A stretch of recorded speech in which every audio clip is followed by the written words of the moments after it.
Muito bem.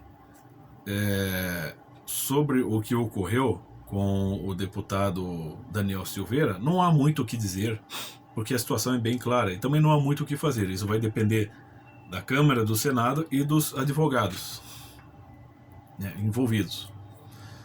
E, quiçá, possamos contar com um pouco de boa vontade, né, dos ministros do STF. Mas a questão, gente, é o seguinte: penso aqui com os meus botões, né? Me parece que o deputado Daniel Silveira forçou um pouco a barra para que a situação chegasse nisso, para que se tente provar ainda mais a intolerância do pessoal da oposição ao atual presidente, né? O atual governo do presidente Jair Bolsonaro é tido como, pela oposição, né, por muitos grupos da oposição, como um governo retrógrado, misógino, machista, fascista, saudosista da, da era da ditadura militar, do AI-5. Então, sob esta carapaça, sob esse clichê, muitos discursos são, vamos dizer, são lançados aí ao público. E como a maior parte dos membros do STF, sim, são oriundos desses grupos mais à esquerda, me parece, nos últimos 2 anos, que o recado que eles estão mandando aí não só para os deputados e para os representantes da sociedade, mas por meio dos representantes da sociedade, né, sejam deputados, vereadores, né, sobretudo para deputados e vereadores conservadores, bolsonaristas, os membros do STF estão enviando o seguinte recado: não se oponham pessoalmente a nós, que nós temos poder para oprimi-lo, para prendê-lo, para castigá-lo, né? Me parece isso, né? E me parece que a estratégia do Daniel Silveira foi essa, mas ela pode dar errado. Veja bem, gente, o Daniel Silveira, embora ele seja um aluno do professor Olavo, ele não é um intelectual, né? Ele é um guerreiro, era tipo assim um Aquiles. Ele é o cara que vai na porrada, você até vê pelo tamanho dele. O cara é maior que eu, inclusive, e eu que sou alto. Então, ele não vai ter muita precisão, ele tem bastante lógica nas palavras, mas ele não tem muita precisão no sentido de distinguir o que é uma força de expressão e o que é um sentido literal. Então, quando ele chegou a defender aí até a volta do AI-5, eu não sei se ele está usando de força de expressão ou estava de fato, né, fazendo um apelo ao retorno desse tipo de recurso. E o que deu o AI-5? Claro, a história do AI-5 é bem complicada, né?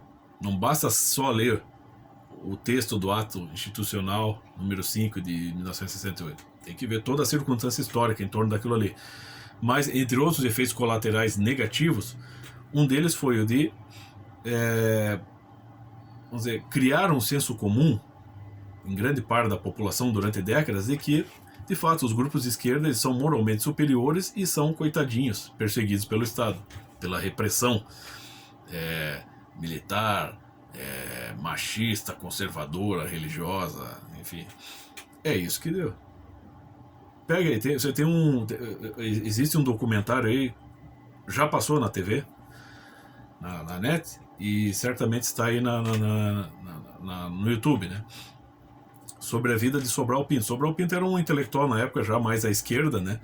E ele já era um homem, um senhor de idade naquela época, no final dos anos 60. Então, o que ocorreu? Você vê isso, claramente. Os militares chegando, isso foi registrado, né? Isso foi filmado. Os militares chegando na residência dele para levá-lo para o depoimento.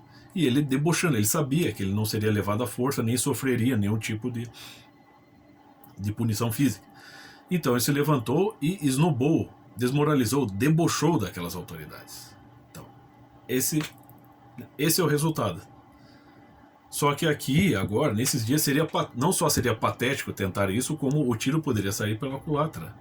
Porque, né, não dá para contar com a boa vontade dos ministros do STF. E todos eles são já muito mais apaniguados dos movimentos de esquerda. A coisa pode... A estratégia dele, por mais que ele seja... O Daniel Silveira seja um cara...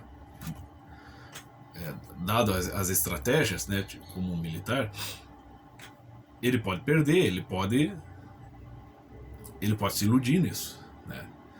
Então, ter provocado todo esse mal-estar aí pode não dar certo, pode ainda fortalecer ainda mais a convicção de que sim, este governo ele é intolerante, ou pelo menos que as pessoas que estão ligadas a esse governo são intolerantes. Então tem que cuidar com isso. Vamos ver se na Câmara e no Senado responderão pelo povo, né? Farão a voz do povo prevalecer, seja ela qual for, né? Então, agora, com relação aos membros do STF, assim, já que eles são considerados deuses do Olimpo, então eles devem, por conseguinte, ser seres de outra natureza, de outra estrutura. Eles devem sofrer algum tipo de TPM que os indisponha constantemente contra a população, sobretudo contra a população que se opõe a eles. Porque, afinal de contas, você tem até deputado aí respondendo por assassinato e não está sofrendo nenhuma perseguição, né, desse grupo, entende? Então é claro que sim, se trata de punições seletivas, né, que estão voltadas para determinados grupos e eles estão atentos a isso, né? Mas de qualquer maneira, o meu recado para os membros da STF, sejam todos, Marco Aurélio, que libertou bandidos de alta periculosidade, para o Fachin, que com uma canetada do Fachin está custando vidas lá no Rio de Janeiro, o Alexandre de Moraes, que você percebe claramente que ele é um menininho assustado, que aquilo não é homem, ele não tem hombridade, entre outros. O meu recado para vocês, vão se fuder, vão tomar no cu. Vocês estão aí não porque as pessoas decidiram, o povo, né, decidiu que vocês estivessem aí. Vocês estão aí por um privilégio até indevido. Vocês, como disse o professor Olavo, vocês não têm condições de estar aí. Não deveriam estar aí. Vocês, cronologicamente, são homens e mulheres já de idade. E, pela lógica, deveriam ser experientes, mas não são. A idade cronológica de vocês está bem atrasada. Mas toda essa carapuça funciona, né? Num país onde grande parte da população adora muito cultivar a estética das situações, né? Não só a estética do ambiente, mas a estética do acontecimento, né? Muita gente acredita que porque o cara é intelectual ele tem muito a dizer, então acaba que muita gente crê na autoridade de vocês, que é uma autoridade inconsistente, né? Vocês são ministros apenas para serem ministros, apenas para manterem-se no cargos e vamos dizer, perpetrarem a manutenção dos seus cargos. Vocês não estão fazendo mais nada pela população.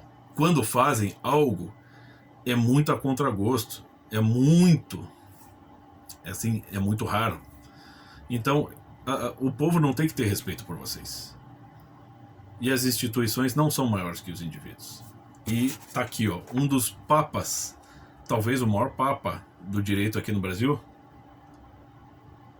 Aqui, nesse livro, ele já explica na introdução, né?